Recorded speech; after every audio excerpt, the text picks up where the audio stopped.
ఓం శ్రీ మాత్రే నమః. అందరికీ నమస్కారం అండి. శ్రావణ మాసం వచ్చిందంటే చాలు ప్రతి ఒక్కరూ వరలక్ష్మి వ్రతాన్ని చేసుకుంటారు. వరలక్ష్మి వ్రతానికి చాలా శక్తి ఉంటుంది. ఈ నెల ఆగస్టు 8వ తేదీన 3వ శ్రావణ శుక్రవారం నాడు వరలక్ష్మి వ్రతాన్ని జరుపుకోవాలి. తక్షణమే వరాలిచ్చే దేవతగా వరలక్ష్మి దేవిని పూజిస్తారు. ఈ రోజున వరలక్ష్మి దేవిని పూజిస్తే అష్టలక్ష్ములను పూజించినంత పుణ్య ఫలితం లభిస్తుంది. వరలక్ష్మి వ్రతాన్ని చేసే ఆడవారు తప్పకుండా ఈ వీడియో చూడాల్సిందే. ఈ వీడియోలో చెప్పిన విధంగా ఒకసారి వరలక్ష్మీదేవిని పూజించి చూడండి. మీరు కోరిన వరాలన్నీ ఆ వరలక్ష్మీదేవి ప్రసాదించి మీ కుటుంబాన్ని ఎల్లవేళలా కాపాడుతుంది. చాలా సులభంగా వరలక్ష్మి వ్రతాన్ని ఎలా చేసుకోవాలి, ఎలాంటి నైవేద్యాలను అమ్మవారికి సమర్పించాలి, కలశాన్ని ఎలా ప్రతిష్ఠించాలి, ముత్తైదువులకు తాంబూలం ఎలా సమర్పించాలి, పూజ పూర్తయిన తర్వాత కలశాన్ని ఎలా కదిలించాలి, ఇలా ఎన్నో విషయాల గురించి ఈ వీడియోలో తెలుసుకుందాం. వీడియోకి ఒక లైక్ కొట్టి ప్రతి ఒక్కరూ జై వరలక్ష్మీదేవి అని కమెంట్ చేయండి. వివాహమైన ఆడవారు ఈ వరలక్ష్మి వ్రతాన్ని చేసుకుంటే చాలు, కోరిన కోరికలన్నీ తక్షణమే నెరవేరి మీ ఇల్లంతా కనక వర్షంతో నిండిపోతుంది. అంతటి శక్తి ఈ వ్రతానికి ఉంటుంది. ఈ నెల ఆగస్టు 8వ తేదీన 3వ శ్రావణ శుక్రవారం నాడు వరలక్ష్మి వ్రతాన్ని చేసుకోవాలి. ఈ రోజున వరలక్ష్మి వ్రతాన్ని చేయడం వీలు కాకపోతే తర్వాత వచ్చే శుక్రవారాల్లో కూడా ఈ వ్రతాన్ని చేసుకోవచ్చు. వరలక్ష్మి వ్రతాన్ని ఆచరించే ఆడవాళ్ళు తెల్లవారుజామునే నిద్రలేచి తలస్నానం చేసి ఇల్లంతా శుభ్రం చేసుకొని మీ ఇంటి గుమ్మాన్ని అందంగా అలంకరించుకోవాలి. ఎందుకంటే ఎంతో పవిత్రమైన వరలక్ష్మి వ్రతం నాడు లక్ష్మీదేవి భూమిపై తిరుగుతూ తనను పూజించే భక్తుల ఇళ్లలోకి వెంటనే అడుగు పెడుతుందట. కాబట్టి ఇంటి గడపలకు పసుపు రాసి నిండుగా కుంకుమ బొట్లు పెట్టి ఇంటి ముందు ముగ్గులు వేసి ముగ్గుపైన పసుపు కుంకుమలు కూడా వేసి మీ ఇంటి గుమ్మాన్ని మామిడి తోరణాలతో బంతి పూలతో అందంగా అలంకరించుకోండి. కలకలలాడుతున్న ఇంటి గుమ్మాన్ని చూసి మీ ఇంట్లోకి వెంటనే లక్ష్మీదేవి అడుగు పెడుతుంది. మీరు చేసే పూజలన్నీ మనసారా స్వీకరించి మిల్లంతా అష్టనిధులతో నింపేస్తుంది. ఇక వరలక్ష్మి వ్రతాన్ని చేసే ఆడవాళ్ళు పట్టు వస్త్రాలను ధరించి కాళ్ళకు పసుపు రాసుకొని కుంకుమ బొట్టు పెట్టుకొని లక్ష్మీదేవిలాగా తయారవ్వాలి. పూజ చేసే స్త్రీలు తప్పనిసరిగా పసుపు రంగు చీరను కానీ, ఆకుపచ్చ రంగు చీరను కానీ, గులాబీ రంగు చీరలను కానీ ధరించాలి. ఇక మీ పూజ గదిని శుభ్రం చేసుకొని మీ పూజా మందిరంలో ఒక మండపాన్ని ఏర్పాటు చేసుకోండి. మండపం వేయలేని వారు ఒక చెక్క పీటను ఏర్పాటు చేసుకొని పీఠం పైన ఒక ఎర్రటి వస్త్రాన్ని పరిచి ఆ వస్త్రం పైన కొన్ని బియ్యం పోసి బియ్యం పైన కలశాన్ని ప్రతిష్ఠించుకోవాలి. వరలక్ష్మి వ్రతంలో ఏర్పాటు చేసే కలశానికి చాలా దైవశక్తి ఉంటుంది. కాబట్టి కలశాన్ని చాలా జాగ్రత్తగా తయారు చేయాలి. కలశాన్ని ఎలా ప్రతిష్ఠించాలంటే ముందుగా ఒక రాగి చెంబును కానీ ఇత్తడి చెంబును కానీ తీసుకొని పసుపు రాసి కుంకుమ బొట్లు పెట్టి ఆ కలశంలో నీళ్లు పోసి పసుపు కుంకుమలు వక్కలు రూపాయి బిళ్ళలు వేసి కలశం పైన మామిడి తోరణాలు పెట్టి ఒక కొబ్బరికాయను పెట్టుకోవాలి. కలశం పైన పెట్టే కొబ్బరికాయను అమ్మవారిలా భావించి పసుపు రాసి కుంకుమ బొట్లు పెట్టి కొబ్బరికాయకు ఒక ఎర్రటి వస్త్రాన్ని చుట్టాలి. ఈ విధంగా కలశాన్ని తయారు చేసి పీఠం పైన ప్రతిష్ఠించుకోవాలి. కలశం పక్కనే అమ్మవారి చిత్రపటాన్ని కానీ అమ్మవారి విగ్రహాన్ని కానీ పెట్టుకోవాలి. కొన్ని అక్షింతలను తయారు చేసుకొని అమ్మవారి ముందు పెట్టుకోవాలి.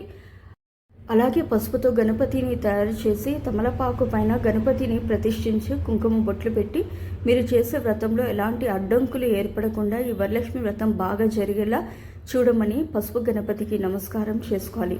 వరలక్ష్మి వ్రతాన్ని ప్రారంభించే ముందు చేతికి కట్టుకునే తోరాన్ని తయారు చేసుకోవాలి. ఒక తెల్లటి దారాన్ని 5 పోగులుగా తీసుకొని పసుపు రాయాలి. ఆ దారానికి పూలు కట్టి తోరాలను తయారు చేసుకుని అమ్మవారి దగ్గర పెట్టుకోవాలి. ఇక అమ్మవారికి తాంబూలం సమర్పించి దీపారాధన చేసుకోవాలి. విశేషంగా వరలక్ష్మి పూజలో వెండి కుందుల్లో కానీ మట్టి ప్రమిదలలో కానీ దీపారాధన చేసుకోవాలి. దీపం ప్రమిదకు కుంకుమ బొట్లు పెట్టి ఆవు నెయ్యిని పోసి దీపంలో 5 వత్తువులను వేసి అమ్మవారి ముందు 2 దీపాలు వెలిగించండి. దీపానికి నమస్కారం చేసుకొని 2 అగరవత్తులను వెలిగించి కనకదార స్తోత్రాన్ని చదవండి. కనకదార స్తోత్రం చదవలేని వారు కనకదార స్తోత్రాన్ని వింటూ అమ్మవారిని పూజించండి.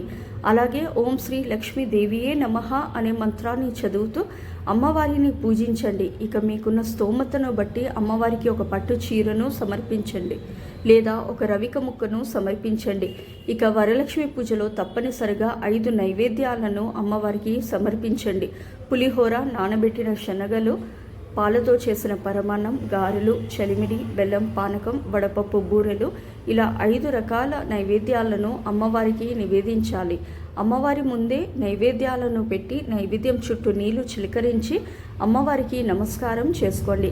ఇక చివరిగా వరలక్ష్మి వ్రత కథను చదివి అమ్మవారికి మంగళహారతిని సమర్పించి పూజలో పెట్టిన తోరాన్ని తీసి మీ కుడి చేతికి కట్టుకొని మీ వ్రతాన్ని ముగించుకోవాలి. వరలక్ష్మి వ్రత కథను చదవలేని వారు ఆ కథను విన్నా సరిపోతుంది. వరలక్ష్మి వ్రత కథను వింటేనే మీరు చేసిన వ్రతానికి సంపూర్ణ పుణ్య ఫలితం లభించి అష్టలక్ష్ముల ఆశీర్వాదం కలుగుతుంది.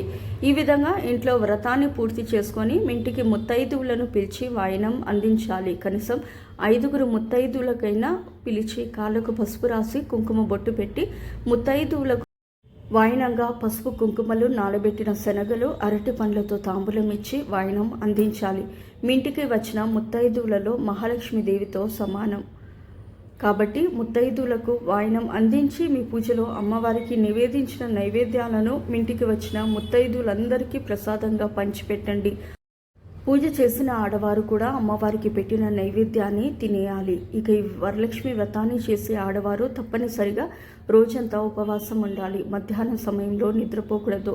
ఇక సాయంత్రం సూర్యుడు అస్తమించిన తర్వాత మళ్ళీ తలస్నానం చేసి అమ్మవారి ముందు ఒక దీపం వెలిగించి అమ్మవారికి హారతినిచ్చి పూజలో పెట్టిన కలశాన్ని కదిలించాలి. కలశం పైన ఉన్న కొబ్బరికాయను తీసి అమ్మవారికి నమస్కారం చేసి పగలగొట్టండి. ఆ కొబ్బరికాయను మీ కుటుంబం అంతా ప్రసాదంగా స్వీకరించాలి.